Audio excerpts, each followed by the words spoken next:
साथियों, इस वीडियो के अंदर अब हम कम्युनिस्ट पार्टी के जो गठन का शुरुआती गठन का इतिहास है उसकी चर्चा इस वीडियो के अंदर करेंगे। तो साथियों, कम्युनिस्ट पार्टी का गठन 17 अक्टूबर 1920 को ताशकंद में हुआ था। और शुरुआती जब ये कम्युनिस्ट पार्टी बनी साथियों, तो 7 साथी थे, 7 लोगों ने इस कम्युनिस्ट पार्टी का निर्माण किया था। और ये 7 लोग वो लोग थे जो कम्युनिस्ट पार्टी की विचारधारा से प्रेरित थे और ख़ास तौर से जो अक्टूबर क्रांति हुई थी 1917 में, उस क्रांति से प्रेरित थे। और इनका लक्ष्य था कि भारत के अंदर आज़ादी के साथ में समाजवाद की स्थापना हो। ये सातों के साथ साथियों निडर क्रांतिकारी लोग थे। हमको ये भी ध्यान रखना है कि उस समय पूरी दुनिया में कम्युनिस्ट पार्टियों का बनने का क्रम चल रहा था। हमारे साथी थे जिन्होंने भारत के लिए कम्युनिस्ट पार्टी का निर्माण किया, उसमें M.N. रॉय, दूसरे साथी इवेलिन ट्रेंटॉय, ये महिला थी और ये अमेरिका की जो कम्युनिस्ट पार्टी थी उसकी सदस्य थी और जो M.N. रॉय थी की पत्नी थी। तीसरे साथी थे अबनी मुखर्जी, चौथे थे रोजा फितिनगो, ये भी महिला साथी थी और ये अबनी मुखर्जी जी की पत्नी थी। पांचवें साथी थे मोहम्मद अली, छठवें साथी थे मोहम्मद शफीक, सातवें साथी थे M.P.B.T. आचार्य। इन 7 साथियों ने मिलकर के भारत की कम्युनिस्ट पार्टी का निर्माण किया था। और उस समय मोहम्मद शफीक को ये जो पार्टी बनी थी इसका सचिव चुना गया था। और जब साथियों पार्टी बनी तो उस समय इस पार्टी के पास कोई प्रोग्राम नहीं था, तो उस समय को कोई प्रोग्राम बनाया नहीं गया था। और इन्होंने तय किया था कि भारत की परिस्थिति के आधार पर भारत के लोगों को संगठित करके फिर इसके बाद से इसका प्रोग्राम बनाएंगे। इस प्रकार से साथियों इन 7 लोगों ने भारत के लिए भारत की कम्युनिस्ट पार्टी का निर्माण किया। और इनका लक्ष्य क्या था? पहले भारत देश की आज़ादी, अंग्रेजों से आज़ादी, और उसके बाद से क्रांति करके समाजवादी व्यवस्था को कायम करना। इस लक्ष्य के साथ इस पार्टी का गठन किया गया था। साथियों, इसी समय में अब हम अपने देश की परिस्थिति को थोड़ा समझ लेते हैं, क्योंकि जो 2 दशक थे 1910 से लेके 1920 और 1920 से लेके 1930, ये जो 2 दशक थे ये बहुत ही महत्वपूर्ण समय था। और इस समय में हमारे देश के अंदर जो क्रांतिकारी आंदोलन था, क्रांतिकारी आंदोलन के अंदर एक बड़ा परिवर्तन हुआ। जैसे मैंने आपको बताया कि क्रांतिकारी आंदोलन जो शुरुआत में शुरू हुआ था वो धर्म से प्रेरित था। उनका लक्ष्य था कि उनको क्रांति करके देश को आज़ाद करना है और उसके बाद से यहाँ पर हिंदू राष्ट्र कायम करना है। इस तरीके की सोच के साथ में महाराष्ट्र का क्रांतिकारी आंदोलन और बंगाल का क्रांतिकारी आंदोलन धर्म से ओतप्रोत था। 1906 में जो बंगाल विभाजन हुआ, अंग्रेजों ने जिस तरीके से हिंदू मुसलमान के अंदर लड़ाई करवाई, ध्रुवीकरण करवाया, तो इसी समय से क्रांतिकारियों के अंदर 2 भावना पैदा हुई। क्योंकि अंग्रेजों का लक्ष्य था कि हिंदू मुसलमान का विवाद करा करके इस एकता को तोड़ना। इसलिए इसी समय क्रांतिकारियों के अंदर ये चेतना पैदा हुई कि नहीं, हमको सबको एकजुट करके, हिंदू मुसलमानों को एकजुट करके अंग्रेजों के खिलाफ संघर्ष करना है। मगर साथियों हमको ये भी ध्यान रखना कि जो साथी धर्म से ओतप्रोत थे वो हिंदू मुसलमान की एकता नहीं चाहते थे। इस विकास क्रम में फिर ये क्रांतिकारियों की दिशा में भारी बदलाव हुआ और उन्होंने तय किया कि हम धर्मनिरपेक्ष की अवधारणा के साथ आगे बढ़ेंगे और क्रांतिकारी आंदोलन का लक्ष्य क्रांति करना होगा। जिस तरीके से क्रांतिकारी गुट रूस में क्रांति करने की कोशिश कर रहे हैं और भी दुनिया के देशों में अपनी मुक्ति के लिए क्रांति करने की कोशिश कर रहे हैं, उसी तरीके से हम अपने देश के अंदर क्रांति करेंगे। 1917 के बाद बिल्कुल जैसे ही रूस का क्रांति हुआ तो क्रांतिकारी आंदोलन की धारा बिल्कुल साफ साफ एक तरफा हो गई। तो ये 1920 के बाद की जो स्थिति थी बिल्कुल साफ हो गई थी। इसलिए हमें देखते हैं कि 1920 में कम्युनिस्ट पार्टी बनी और 1920 के अंदर हमारे देश के अंदर भी बहुत सारे ग्रुप थे जो कम्युनिस्ट विचारधारा के साथ जुड़कर देश के अंदर समाजवादी व्यवस्था को कायम करने का कोशिश कर रहे थे। ये कम्युनिस्ट पार्टी बना उसके पहले से ही हमारे देश के अंदर बड़ी संख्या में ऐसे लोग थे जो हमारे देश के अंदर समाजवादी व्यवस्था चाहते थे। इस समय की जो सिचुएशन थी इसको भी साथी हमको अच्छी तरीके से याद रखना है। और इस समय साथी ये भी ध्यान रखना है कि एक आंदोलन जो पंजाब में बहुत तेजी से चल रहा था, क्रांतिकारी आंदोलन, बंगाल में बहुत तेजी से चल रहा था क्रांतिकारी आंदोलन, उसी तरीके से महाराष्ट्र में चल रहा था क्रांतिकारी आंदोलन। उसी के साथ में साथियों मुंबई में जो मजदूर थे, मजदूरों को एकजुट करते हुए बड़ी बड़ी हड़तालें, बड़ी बड़ी एक्टिविटी, ये सब कम्युनिस्ट पार्टी के लोग थे, समाजवादी व्यवस्था के लोग थे जो मजदूरों को, किसानों को एकजुट करके क्रांति करना चाहते थे। तो 1920 में इनकी एक्टिविटी भी बहुत तेज हो गई थी। इसी समय में साथियों जो मद्रास प्रेसिडेंसी थी साउथ के अंदर, केरला के अंदर, ये सभी जगह बहुत सारे गुट थे जो इस क्रांति को करने के लिए, समाजवादी व्यवस्था को कायम करने के लिए काम कर रहे थे। तो इन सारी सिचुएशनों को भी ध्यान रखना है। और साथ ही हमें ध्यान रखना है कि हमारे देश के अंदर इसी समय आरएसएस अपनी अलग धारा में काम कर रहा था जिसका मकसद हिंदू राष्ट्र कायम करना था। 1920 का समय है जब जो सावरकर थे 1920 के में वो जेल से निकलने की कोशिश कर रहे थे। 1910 के बाद से 1914 से सावरकर माफ़ी मांग रहे थे अंग्रेज़ों से, कैसे भी करके जेल से बाहर आने की बात कर रहे थे। ये इसी समय जो है जो हेगड़ेवार थे वो पहले कांग्रेस के साथ काम कर रहे थे और धीरे धीरे करके उनने कांग्रेस से अलग होकर के फिर आरएसएस का गठन किया 1925 में। तो ये सब चीज़ों को ध्यान, इस समय सारे ग्रुप अपनी अपनी धाराओं में बहुत ही सक्रिय रूप से काम कर रहे थे इस समय, इस बात को हमको ध्यान रखना है। उसी के साथ में कांग्रेस का जो ग्रुप था वो धर्मनिरपेक्ष की अवधारणा के साथ, यहाँ तक जो उनका कांग्रेस का आंदोलन था वो मतलब अंग्रेजों के अधीन ही एक राज्य की मांग कर रहे थे, पूर्ण स्वराज्य का घोषणा नहीं किया था, ये हमको ध्यान रखना है। कांग्रेस होम लीग जो आंदोलन था इसी समय चला था। होम लीग आंदोलन में आपको समझा चुका हूँ, जिसमें अंग्रेजों के अधीन एक स्वतंत्र सरकार चाहते थे, ये कांग्रेस का लक्ष्य था। और कांग्रेस धर्मनिरपेक्ष की अवधारणा के साथ सबको एकजुट करने का कोशिश कर रही थी। कांग्रेस के अंदर पूंजीपति थे, राजा महाराजे थे। कांग्रेस का जो चरित्र था, कांग्रेस पूंजीवादी व्यवस्था को कायम करने की तरफ बढ़ रही थी, अंग्रेजों के साथ मिलकर के सत्ता कायम करने की कोशिश कर रही थी। इस बात को साथ ही हमको अच्छी तरीके से ध्यान रखना है। और इसी समय मुस्लिम लीग 1906 में मुस्लिम लीग बनी थी। मुस्लिम राजा ये सब अंग्रेजों से मिलकर के ये अलग एक मुस्लिम राष्ट्र बनाने का अंदर अंदर चर्चा हो रहा था। और इसी समय अंग्रेज दोनों में आग लगा रहे थे।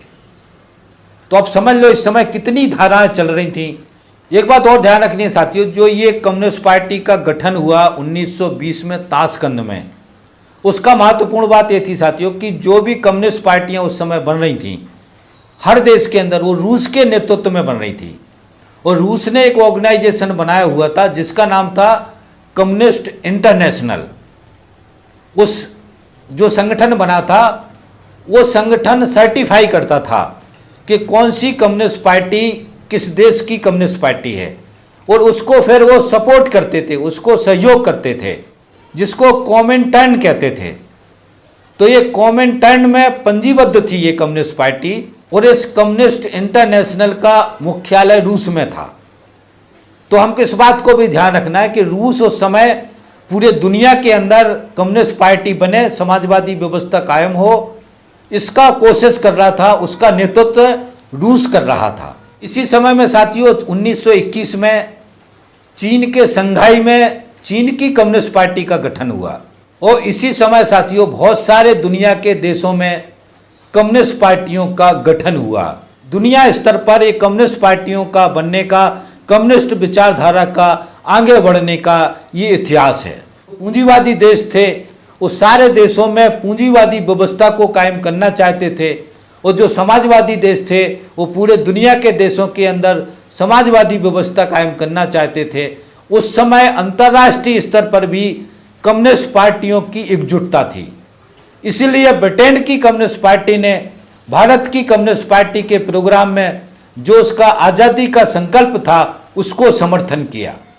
अब साथियों, हमारे देश की परिस्थिति पर चर्चा करते हैं। जिस तरीके से साथियों हमारे देश के अंदर जो किसानों के आंदोलन चल रहे थे, जो मजदूरों के आंदोलन चल रहे थे, वो आंदोलन साथियों उनके जो दमन था उनके ऊपर, उस दमन के साथ में जो ब्रिटिश का शासन था, अंग्रेजों का शासन था, उसके खिलाफ संघर्ष कर रहे थे। वो धीरे धीरे ये समझ बढ़ रही थी कि हमको अपने मुद्दों के साथ में देश को आज़ाद कराना होगा, इन अंग्रेजों को यहाँ से हटाना होगा। उसी तरीके से साथियों बहुत सारे आंदोलन इस समय हुए देश के अंदर, जमीन को लेकर के किसानों के आंदोलन बहुत बड़ी संख्या में पूरे देश में हुए। इन आंदोलनों का वीडियो भी मैं पीछे डाल चुका हूँ, उसको जरूर सुन लें आप। इसी दर्शन सीरीज में पीछे है किसानों के आंदोलन, मजदूरों के आंदोलन। ये जो आंदोलन हुए, इन आंदोलनों ने अंग्रेजों के विरोध में जो लहर था उसको मजबूत किया। मगर साथियों हमको ये ध्यान रखना कि इस समय इन आंदोलनों के अंदर समाजवादी व्यवस्था को कायम करने का, क्रांति करके समाजवादी व्यवस्था लाना है, इस तरीके का समझ सही तरीके से नहीं था। तो ये जो आंदोलन चल रहे थे, इसके अंदर जो कम्युनिस्ट थे, इसके अंदर जो समाजवादी व्यवस्था चाहते थे, उसके लीडरशिप के जो लोग थे, वो धीरे धीरे करके इनके अंदर इस बात को डाल रहे थे कि हमको इस अपने शोषण के खिलाफ लड़ना है, उसके बाद से हमको ब्रिटिश सरकार के खिलाफ लड़ना है, आज़ाद करना है, और उसके बाद से हमको समाजवादी व्यवस्था कायम करना है। ये जो समझाने का काम देश के जो कम्युनिस्ट थे, देश के जो कम्युनिस्ट आइडियोलॉजी के लोग थे, कम्युनिस्ट विचार के साथ जुड़े लोग थे, वो इस आंदोलनों के अंदर डाल रहे थे। ये हमको ध्यान रखना है। शुरुआत से ही एकदम क्रांति करके कम्युनिस्ट पार्टी को बना के एकदम से समाजवादी व्यवस्था कायम कर लेंगे, क्रांति कर देंगे, इस तरीके की समझ शुरुआती दौर में नहीं थी साथियों। इस बात को भी हमको ध्यान रखना है। शुरुआती दौर में जो किसान थे, मजदूर थे, वो अपने शोषण के खिलाफ लड़ रहे थे। इस बात को भी हमको ध्यान रखना है। 1905 से लेकर के 1920 के बीच में बहुत बड़े बड़े किसान आंदोलन हुए। ये इतिहास है साथियों। इस समय पूरी अराजकता चल रही थी, इसी समय आपस में लड़ाई चल रही थी, इसी समय बहुत सारी धाराएं चल रही थी।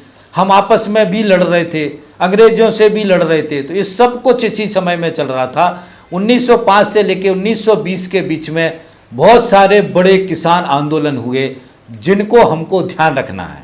इसी समय 1914 में प्रथम विश्व युद्ध हुआ। प्रथम विश्व युद्ध के दौरान भी ब्रिटेन ने चंदा इकट्ठा किया, लोगों को भर्ती करने का कोशिश किया युद्ध में लड़ने के लिए। इसका भी हमारे देश के लोगों ने विरोध किया। देश के अंदर जो अंग्रेजों के पिट्ठू थे, जो देश के गद्दार थे, इनका इतिहास भी हमको साथी ध्यान रखना है। वो हिंदू राजा भी थे, वो मुसलमान राजा भी थे। इनका चर्चा हम आगे करेंगे साथियों। अब साथियों 1920 में जब कम्युनिस्ट पार्टी का गठन हुआ, उसके बाद हमारे देश के अंदर का भी आंदोलन का दिशा थोड़ा बदला। 1920 में सबसे पहले मजदूर संगठन का गठन हुआ, जिसका नाम था अखिल भारतीय ट्रेड यूनियन कांग्रेस, एटक, जिसको हम आज एटक के रूप में जानते हैं। और साथ ये भी ध्यान रखना, इस ट्रेड यूनियन जो बना, ये ट्रेड यूनियन एकदम से वामपंथी ट्रेड यूनियन नहीं बना था, ये एकदम से क्रांति करने के लिए ट्रेड यूनियन नहीं बना था। यानी इसके अंदर कांग्रेस के समर्थक भी लोग थे, और इसके अंदर जो हिंदू राष्ट्र कायम करना चाहते थे वो भी लोग थे इसमें। और इसका जो पहला अध्यक्ष बने थे वो लाला लाजपत राय को बनाया गया था। इसी समय 1919 में जलियांवाला कांड हुआ। 1920 में महात्मा गांधी ने असहयोग आंदोलन चलाया।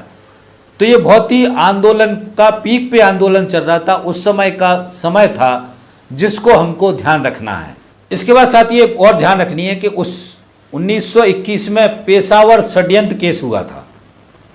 ये पेशावर षड्यंत्र केस क्या था, इसको साथी ध्यान रखना है।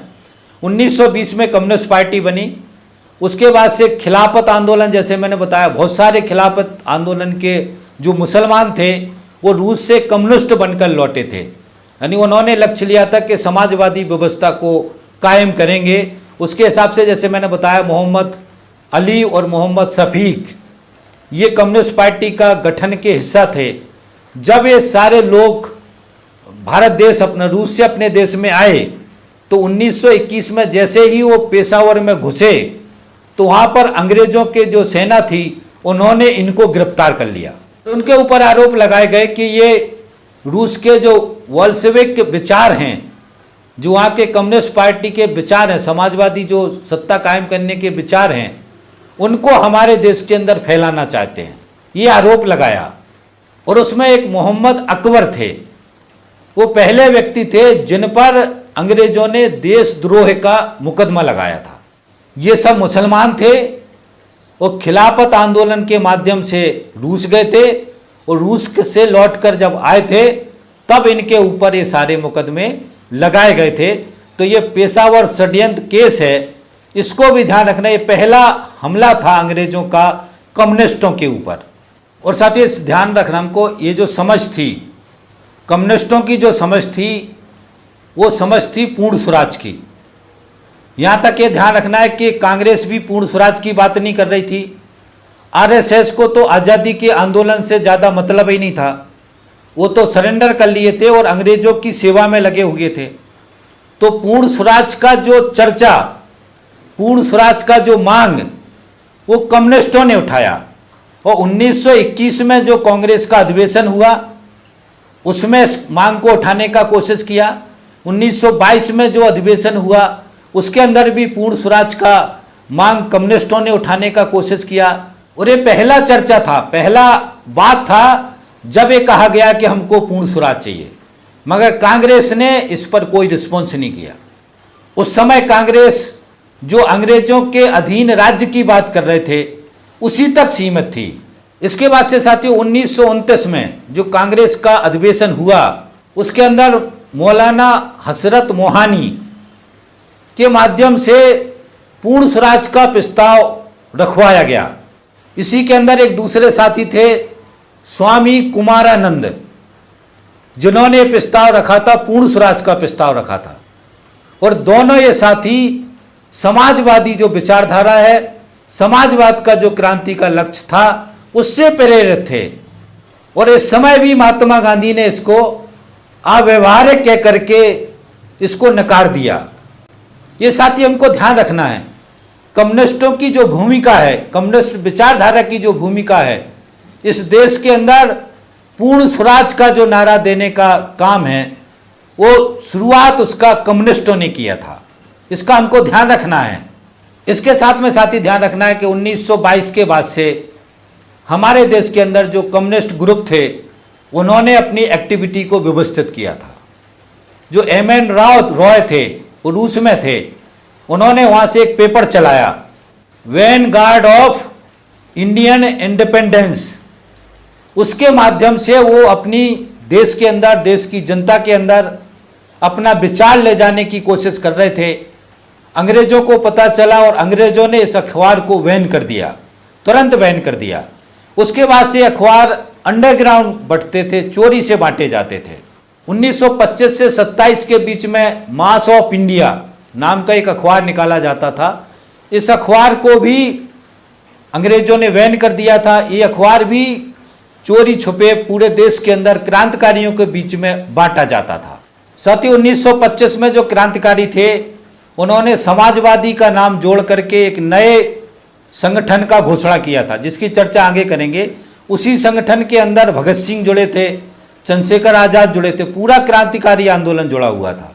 इसलिए यहाँ से हम 1925 से देखते हैं कि क्रांतिकारी आंदोलन खुले रूप से समाजवादी व्यवस्था को कायम करने के लक्ष्य के साथ सामने आ गया था। इसी समय में साथियों ऐसे डांगे, इनके नेतृत्व में, जैसे बताया मैंने, मुंबई के मजदूरों की हड़ताल, इनके नेतृत्व में एक कम्युनिस्टों का गुट, ताकतवर गुट मुंबई और उसके आसपास में पैदा हो गया था। और 1923 में इन्होंने सोशलिस्ट नाम से एक पत्रिका निकाली थी, जिसके अंदर सारे विचार, सारी विचारधारा को सर्कुलेट करते थे। एक साथी थे शौकत उस्मानी, ये रूस में पढ़ाई करके आए थे। रूस से लौट करके इन्होंने आकर के वाराणसी में एक कम्युनिस्ट का ग्रुप का गठन किया, कम्युनिस्ट ग्रुप को बनाया और उसको धीरे धीरे करके बहुत बड़ा स्वरूप दिया। तो एक बड़ा गुट वाराणसी के आसपास इन्होंने जनरेट किया। लाहौर के अंदर गुलाब हुसैन के नेतृत्व में एक कम्युनिस्ट ग्रुप बना और ये लोग जो है एक इंकलाब नाम से एक अखबार निकालते थे। ये अखबार उर्दू में निकलता था। इसी समय में कलकत्ता में मुजफ्फर अहमद, ये इन्होंने जो है वहाँ पे गुट बनाया कलकत्ता में। और कलकत्ता में पूरी पेपर बांट के, किताबें बांट के, साहित्य बांट के अंडरग्राउंड बहुत बड़ा ग्रुप जनरेट किया और इस विचारधारा को बहुत बड़े क्षेत्र में फैलाने का काम किया। इन्हीं के साथ में साथियों एक बड़े कवि थे नजरुल इस्लाम, वो इन्हीं के साथ में शामिल हुए। इन्होंने गढ़वानी नाम से एक अखबार निकाला था बांग्ला भाषा में, जिसका बड़ा सर्कुलेशन था और इस अखबार के माध्यम से इस विचारधारा को बंगाल के अंदर फैलाने का काम किया। मद्रास के अंदर एक सिंगारवेलु चेत्तियर, ये एक साथी थे जिन्होंने मद्रास के अंदर ये ग्रुप बनाया और उनके अंदर अपना विचारधारा पैदा किया, इसका फैलाव किया। और इन्होंने एक लेबर किसान गजट नाम से एक अखबार निकाला, जिसके अंदर मजदूर का, किसानों का सारा चर्चा किया, मजदूर को, किसानों के आंदोलन को जनरेट किया। किसान आंदोलन में इनकी बहुत बड़ी भूमिका थी। इस तरीके से मद्रास में भी एक बड़ा कम्युनिस्ट ग्रुप का बनाया इन्होंने और उस विचारधारा को फैलाने का काम किया। इसी समय में साथियों मुंबई में 1923 में पहली बार मजदूर दिवस मनाया गया। इसके पहले हमारे देश में मजदूर दिवस नहीं मनता था। 1923 से मुंबई से मजदूर दिवस मनाने का शुरुआत हुआ। एक साथी थे अमीर हैदर खान, 1928 में वो मास्को से पढ़कर लौटे थे। उन्होंने भी दक्षिण भारत में इस कम्युनिस्ट विचारधारा को फैलाने के लिए, बढ़ाने के लिए बड़ा काम किया। बहुत सारे लोगों को उन्होंने शिक्षित किया, बहुत सारे लोगों को इस विचारधारा को पढ़ाया। उनके एक छात्र थे पी सुंदरैया, जो बाद में बहुत बड़े कम्युनिस्ट लीडर बने। ये साथियों मैंने आपको कुछ तथ्य बताए हैं। इस तरीके से सैकड़ों ग्रुप, कई सौ ग्रुप हमारे देश के अंदर इस कम्युनिस्ट विचारधारा को, समाजवादी व्यवस्था को लाने के लिए काम कर रहे थे। इस तरीके से साथियों छोटे छोटे हिस्सों में हमारे देश के अंदर कम्युनिस्ट पार्टी का निर्माण हुआ। और इस समय साथियों जो अंग्रेज थे, उन्होंने जो कम्युनिस्टों की गतिविधि है उसको प्रतिबंधित करके रखा था। इसलिए उस समय साथियों सारे लोग भूमिगत होकर के काम करते थे, अंडरग्राउंड काम करते थे। बहुत ही मेहनत का काम था साथियों। बहुत दूर दूर तक लोग पैदल चलते थे। उस समय संसाधन भी नहीं थे, उस समय कोई खबर, सूचना पहुंचाने का माध्यम भी नहीं था। लोग सब कुछ पैदल चलकर ही करते थे। क्रांतिकारी सैकड़ों दिन पैदल चलते थे। जो दक्षिण से पूरब की तरफ आते थे वो बहुत ही लंबा उनका सफ़र होता था और मैसेजिंग करते थे। बहुत ही मुश्किल था उस समय। हम कल्पना भी नहीं कर सकते कितना मेहनत किया लोगों ने इस कम्युनिस्ट पार्टी को बनाने के लिए। अपनी पूरी जिंदगियां लगाते थे, पूरी जिंदगी समर्पित थी सिर्फ इसी आंदोलन के लिए, देश के लिए और देश के अंदर समाजवादी व्यवस्था को कायम करने के लिए। इसी विकास क्रम में साथियों 1924 में कानपुर षड्यंत्र केस हुआ। अब ये कानपुर षड्यंत्र केस क्या था, इसको समझते हैं थोड़ा। कि हमारे देश के अंदर जो कम्युनिस्ट गतिविधियां चल रही थी, आंदोलन चल रहे थे, मजदूरों के आंदोलन चल रहे थे, किसानों के आंदोलन चल रहे थे, उसका जो नेतृत्व कर रहे थे वो अंग्रेजों के समझ में आ गया था कि ये कम्युनिस्ट हैं। ये कम्युनिस्ट नाम से घोषणा नहीं कर रहे, मगर एक कम्युनिस्ट विचारधारा के साथ ये कम्युनिस्ट हैं। तो उन्होंने ये फैसला किया कि जितने भी ये नेता हैं, लीडरशिप में लोग हैं, इनको हम गिरफ्तार करेंगे, इनको अरेस्ट करके इनको जेलों में डालेंगे और इनकी गतिविधियां हैं उनको रोकेंगे। इसके माध्यम से उन्होंने टारगेट किया कि पूरे देश में जितने भी प्रमुख नेता हैं, जो कम्युनिस्ट नेता हैं, इनको ब्रिटिश सरकार गिरफ्तार करेगी और इन पर यह आरोप लगाया कि ये ब्रिटिश सरकार का तख्ता पलट करना चाहते हैं। ये हथियार के उठा करके क्रांति करके इस जो ब्रिटिश सरकार है उसको पलटना चाहते हैं। ये आरोप लगा करके इन सारे नेताओं को अंग्रेजों ने गिरफ्तार करने का फैसला किया।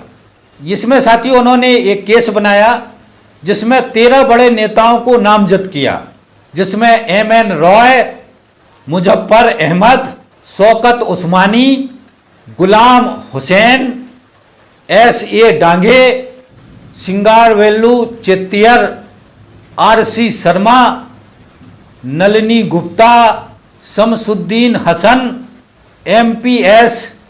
बेलायुधन, डॉक्टर मणिलाल शाह, संपूर्णानंद और सत्य भगत, इस तरीके से 13 लोगों को नामजद किया था। 13 लोगों के ऊपर एक केस बनाया था जिसमें आरोप क्या लगाया था कि ये अंग्रेजी सरकार के खिलाफ तख्ता पलट करना चाहते हैं। बाद में उन्होंने इसमें से 5 के नाम वापस ले लिए थे, 8 लोगों को आरोपी बनाया था।